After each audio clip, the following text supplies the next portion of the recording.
ಮತ್ತೊಂದು ಕಡೆ ಕಾಂಗ್ರೆಸ್ನಲ್ಲೂ ಕೂಡ ಅಭ್ಯರ್ಥಿ ಆಯ್ಕೆಗೆ ಬಹಳಷ್ಟು ರೀತಿಯಾದಂತಹ ಕಸರತ್ತು ನಡೀತಾ ಇದೆ. ಮೂರನೇ ಪಟ್ಟಿ ಇನ್ನೇನು ಬಿಡುಗಡೆ ಆಗಬೇಕಿದೆ. ಆ ಮೂರನೇ ಪಟ್ಟಿಯಲ್ಲಿ ನಮ್ಮ ಹೆಸರು ಕೂಡ ಇರಬೇಕು ಅನ್ನುವಂಥ ನಿಟ್ಟಿನಲ್ಲಿ ಹಲವು ಅಭ್ಯರ್ಥಿಗಳು ಕೆಲ ಕ್ಷೇತ್ರಗಳಿಗೆ ಸಂಬಂಧಪಟ್ಟ ಹಾಗೆ ಬಹಳ ಲಾಬಿಯನ್ನ ನಡೆಸ್ತಾ ಇದ್ದಾರೆ.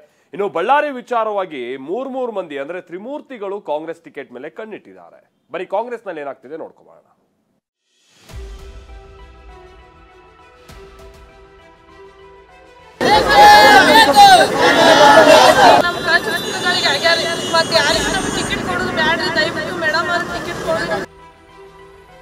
ನಮ್ಮದೇ ಸರ್ಕಾರ ಇದೆ, ಮತ್ತೊಮ್ಮೆ ನಮಗೆ ಅವಕಾಶವನ್ನು ಮಾಡಿಕೊಡಿ.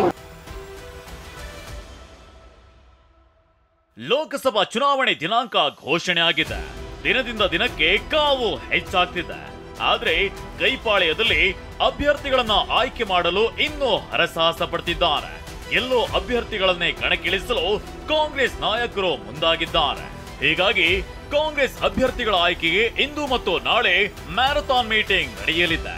ದೆಹಲಿಯ ಎಐಸಿಸಿ ಕಚೇರಿಯಲ್ಲಿ ಖರ್ಗೆ ನೇತೃತ್ವದಲ್ಲಿ ಸಭೆ ಇದ್ದು ಅಭ್ಯರ್ಥಿ ಆಯ್ಕೆ ಬಗ್ಗೆ ನಾಯಕರು ಚರ್ಚೆ ಮಾಡಲಿದ್ದಾರೆ. ಆದ್ರೆ ಅದಕ್ಕೂ ಮುನ್ನವೇ ಟಿಕೆಟ್ ಆಕಾಂಕ್ಷಿಗಳ ಪಟ್ಟು ತುಸು ಹೆಚ್ಚಾಗಿಯೇ ಇದೆ.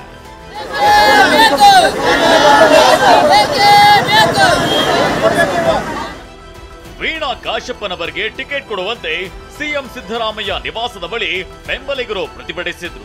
ಗೃಹ ಕಚೇರಿ ಕೃಷ್ಣ ಬಳಿ ವೀಣಾ ಬೆಂಬಲಿಗರು ಕಣ್ಣೀರು ಹಾಕಿದ್ರು. ವೀಣಾ ಕಾಶಪ್ಪನವರಿಗೆ ಟಿಕೆಟ್ ಬೇಕ್ರಿ. ಯಾಕಂದ್ರೆ ಸತತವಾಗಿ 5 ವರ್ಷದಿಂದ ಜಿಲ್ಲಾ ಪಂಚಾಯತಿ ಅಧ್ಯಕ್ಷರಾಗಿ ಸೇವೆ ಸಲ್ಲಿಸಿದ್ದಾರೆ. ರಾಜಕೀಯ ಅನುಭವವನ್ನು ಹೊಂದಿದ್ದಾರೆ. ಕೋವಿಡ್ ಸಮಯದಾಗ ಆಗಿರಬಹುದು, ಪ್ರತಿಯೊಂದು ಮಹಿಳೆಯರ ಕಷ್ಟವನ್ನು ವಿಚಾರಣೆ ಮಾಡೋರು ವೀಣಾ ಕಾಶಪ್ಪನವರು ಮೇಡಮ್. ಎಷ್ಟೋ ಬಡ ವಿದ್ಯಾರ್ಥಿಗಳಿಗೆ ಕಾರ್ಯಕ್ರಮಗಳನ್ನ ಕೊಟ್ಟಿದ್ದಾರೆ. ದಯವಿಟ್ಟು ಹೈಕಮಾಂಡ್ ಹತ್ರ ನಾನು ಕೈ ಮುಗಿದು ಮನವಿ ಮಾಡ್ಕೋತೀನಿ, ನಮ್ಮ ವೀಣಾ ಕಾಶಪ್ಪನವರಿಗೆ ಟಿಕೆಟ್ ಕೊಡಿಸ್ಬೇಕು ನೀವೆಲ್ಲರೂ. ಈ ಬಾರಿ ಹೆಣ್ಮಗಳಾಗಿ ವೀಣಾ ಕಾಶಪ್ಪನವರು ಮೇಡಮ್ ಸಂಸತ್ತಿನಲ್ಲಿ ಬಾಗಲಕೋಟೆ ಜಿಲ್ಲೆಯ ಮುಖಾಂತರ ಹೋಗಿ ನಮ್ಮ ಧ್ವನಿ ಆಗ್ತಾರೆ ಸಂಸತ್ನಲ್ಲಿ ಅಂತ ನಾನು ಮಾಧ್ಯಮದವ್ರಿಗೆ ಒಂದು ರಿಕ್ವೆಸ್ಟ್ ಮಾಡ್ಕೋತೀನಿ. ಹೇಳಿ ಕೇಳಿ ರಾಜ್ಯ ಮಹಿಳಾ ಕಾಂಗ್ರೆಸ್ ಉಪಾಧ್ಯಕ್ಷೆಯಾಗಿರುವ ವೀಣಾ ಕಾಶಪ್ಪನವರ್ ಬಾಗಲಕೋಟೆ ಕ್ಷೇತ್ರದಿಂದ ಸ್ಪರ್ಧಿಸುವ ಚಿಂತನೆಯಲ್ಲಿದ್ದಾರೆ. ಆದ್ರೆ ಬಾಗಲಕೋಟೆಯಿಂದ ಸಂಯುಕ್ತ ಪಾಟೀಲ್ ಹೆಸರು ಕೇಳಿ ಬಂದಿದೆ. ಹೀಗಾಗಿ ವೀಣಾ ಬೆಂಬಲಿಗರು ಸಿಡಿದೆದ್ದಿದ್ದಾರೆ. ಹೊರಗಡೆಯಿಂದ ಬಂದವರಿಗೆ ಟಿಕೆಟ್ ನೀಡಬಾರದು, ಜಿಲ್ಲೆಯವರೇ ಆದ ವೀಣಾಗೆ ಟಿಕೆಟ್ ನೀಡಬೇಕು ಅಂತ ಆಗ್ರಹಿಸಿದ್ದಾರೆ. ಅತ್ತ ಪತಿ ವಿಜಯಾನಂದ ಕಾಶಪ್ಪನವರು ಕೂಡ ಭಾರತ್ ಜೋಡೋ ನ್ಯಾಯ ಯಾತ್ರೆ ಸಮಾರೋಪ ಸಮಾರಂಭದ ವೇಳೆ ಕಾಂಗ್ರೆಸ್ ನಾಯಕ ವೇಣುಗೋಪಾಲ್ರನ್ನ ಭೇಟಿಯಾಗಿ ಪತ್ನಿಗೆ ಟಿಕೆಟ್ ಕೊಡುವಂತೆ ಮನವಿ ಮಾಡಿದ್ದಾರೆ. ವೀಣಾ ಕಾಶಪ್ಪನವರು ಕೂಡ ಸ್ಪರ್ಧೆಗೆ ಒಲವನ್ನ ವ್ಯಕ್ತಪಡಿಸಿದ್ದಾರೆ. ಕರ್ನಾಟಕದಲ್ಲಿ ಏಕೈಕ ಮಹಿಳೆಗೆ ಅವಕಾಶವನ್ನ ಕಳೆದ ಬಾರಿ ಮಾಡಿಕೊಟ್ಟಿದ್ರು. ಇವತ್ತು ಕರ್ನಾಟಕದಲ್ಲಿ ಯಾವ ರೀತಿ ಇತ್ತು ಕಳೆದ ಬಾರಿ ಚುನಾವಣೆ ಅಂತೇಳಿ ಯಾರು ಕೂಡ ಬೇಡ ಅಂದಾಗ ನಾನು ಚುನಾವಣೆಗೆ ನಿಂತಂತವಳು.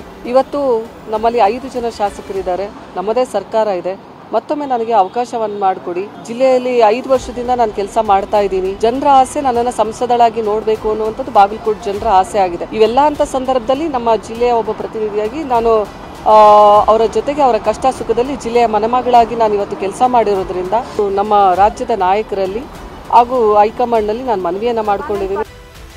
ಇಷ್ಟೆಲ್ಲದರ ನಡುವೆ ಹೈಕಮಾಂಡ್ ಅಂಗಳಕ್ಕೆ ಬಳ್ಳಾರಿ ಕಾಂಗ್ರೆಸ್ ಟಿಕೆಟ್ ಗುದ್ದಾಟದ ಚೆಂಡು ಹೋಗಿ ಬಿದ್ದಿದೆ. ಕಾಂಗ್ರೆಸ್ಗೆ ಪ್ರತಿಷ್ಠೆಯ ಕೇಂದ್ರ ಆಗಿರುವ ಬಳ್ಳಾರಿ ಕ್ಷೇತ್ರದಲ್ಲಿ ಬಿಜೆಪಿಯಿಂದ ಶ್ರೀರಾಮುಲು ಕಣಕ್ಕಿಳಿದಿದ್ದಾರೆ. ಹೀಗಾಗಿ ರಾಮುಲು ವಿರುದ್ಧ ಪ್ರಬಲ ಅಭ್ಯರ್ಥಿ ಹಾಕಲು ಪ್ಲಾನ್ ನಡೀತಿದೆ. ಸಚಿವ ನಾಗೇಂದ್ರ ಅಥವಾ ತುಕಾರಾಂ ಸ್ಪರ್ಧೆಗೆ ಒತ್ತಡ ಬಂದಿದೆ. ಸಹೋದರನ ಪರ ಟಿಕೆಟ್ಗೆ ನಾಗೇಂದ್ರ ಮನವಿ ಮಾಡಿದ್ದಾರೆ. ಅತ್ತ ಪುತ್ರಿ ಚೈತನ್ಯ ಪರ ಶಾಸಕ ತುಕಾರಾಂ ಬ್ಯಾಟಿಂಗ್ ನಡೆಸುತ್ತಿದ್ದಾರೆ. ಮತ್ತೊಂದು ಕಡೆ ಬಳ್ಳಾರಿ ಕ್ಷೇತ್ರದ ಟಿಕೆಟ್ ತನಗೆ ಬೇಕೆಂದು ಉಗ್ರಪ್ಪ ಪಟ್ಟು ಹಿಡಿದಿದ್ದಾರೆ.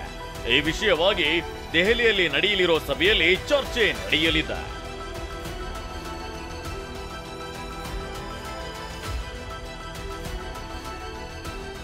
ಇತ್ತ ಚಿಕ್ಕೋಡಿಯಿಂದ ಪ್ರಿಯಾಂಕಾ ಸ್ಪರ್ಧಿಸುವ ಸಾಧ್ಯತೆ ಇದೆ. ಸಾಕಷ್ಟು ಕಾರ್ಯಕರ್ತರು ಪ್ರಿಯಾಂಕಾ ಸ್ಪರ್ಧೆ ಮಾಡಲಿ ಅಂತಿದ್ದಾರೆ ಅಂತ ಸತೀಶ್ ಜಾರಕಿಹೊಳಿ ಹೇಳಿದ್ದಾರೆ. ನಿನ್ನೆ ಚಿಕ್ಕೋಡಿ ಲೋಕಸಭಾ ಕ್ಷೇತ್ರದಲ್ಲಿ ಅಭಿಪ್ರಾಯ ಸಂಗ್ರಹವನ್ನ ಮಾಡಿದ್ದೇನೆ. ಅಂತಿಮವಾಗಿ ಎಲ್ಲರೂ ಚರ್ಚೆ ಮಾಡಿ ಹೆಸರು ಫೈನಲ್ ಮಾಡಿ ಹೈಕಮಾಂಡ್ಗೆ ಕಳುಹಿಸ್ತೇವೆ.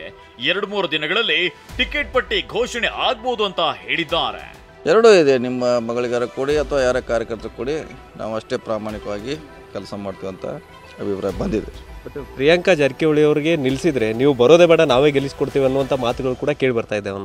ಇಲ್ಲ, ಆ ಕಡೆ ಬಂದಿದೆ, ಆ ಥರದ್ದು ಕೆಲವು ಕಡೆ ಬಂದಿದೆ. ಕೆಲವರು ಕಾರ್ಯಕರ್ತರು ನಿಲ್ಲಿಸಿ ಕೂಡ ಒಳ್ಳೇದಂತ ಹೇಳಿದ್ದಾರೆ.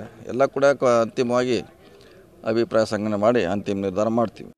ಬೀದರ್ನಲ್ಲಿ ಲೋಕಸಭಾ ಚುನಾವಣೆಗೆ ಕಾಂಗ್ರೆಸ್ ಟಿಕೆಟ್ಗಾಗಿ ಪೈಪೋಟಿ ಏರ್ಪಟ್ಟಿದೆ. ಈಶ್ವರ್ ಖಂಡ್ರೆ ಮತ್ತು ರಾಜಶೇಖರ್ ಪಾಟೀಲ್ ಮಧ್ಯೆ ಫೈಟ್ ಇದೆ. ಪುತ್ರ ಸಾಗರ್ ಖಂಡ್ರೆಗೆ ಟಿಕೆಟ್ ನೀಡುವಂತೆ ಈಶ್ವರ್ ಖಂಡ್ರೆ ಪಟ್ಟು ಹಿಡಿದಿದ್ದಾರೆ. ಅತ್ತ ರಾಜಶೇಖರ್ ಪಾಟೀಲ್ ಸಹ ಟಿಕೆಟ್ಗಾಗಿ ಒತ್ತಡ ಹಾಕ್ತಿದ್ದಾರೆ. ಸರ್ವೆ ವರದಿ ಆಧಾರದಲ್ಲಿ ಸಾಗರ್ ಖಂಡ್ರೆಗೆ ಬೆಂಬಲವಿದೆ ಎನ್ನಲಾಗಿದೆ. ಕಾಂಗ್ರೆಸ್ ಪಾಳೆಯದಲ್ಲಿ ಟಿಕೆಟ್ಗಾಗಿ ಭಾರಿ ಪೈಪೋಟಿ ನಡೀತಿದ್ದು, ಈ ಬಾರಿ ಯಾರಿಗೆಲ್ಲ ಅವಕಾಶ ಸಿಗಲಿದೆ ಅನ್ನೋದು ಕಾಂಗ್ರೆಸ್ ಸಭೆ ಬಳಿಕವೇ ಅಂತಿಮವಾಗಲಿದೆ. Bureau report, TV9.